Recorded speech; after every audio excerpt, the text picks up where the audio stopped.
Avui hem incorporat, amb molta il·lusió, 3 nous membres al Consell Directiu, la presidenta de la Federació d'Atletisme, Mercè Rossich, el president de la Federació de Natació, en Ramon Bosch, i el president de la Federació de Patinatge, en Benjamí Pons. Són 3 membres que aportaran coneixement, que aportaran la seva particular visió del món de l'esport i que estic segur que en aquest Consell Directiu plural seran capaços d'aportar pel bé de l'esport català.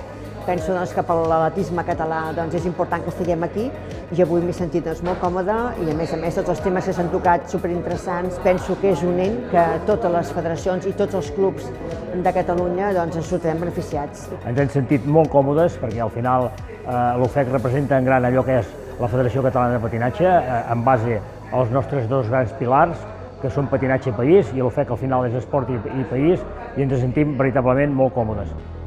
Molt content i satisfet, sobretot de la confiança de tota la Junta Directiva i per supost del seu president. Una nova etapa, i he acabat l'etapa a la Federació Catalana de Natació, amb ganes, insisteixo, de seguir aportant a l'esport català la meva experiència i treballant en favor de tots i gràcies, insisteixo, a tots per aquesta confiança.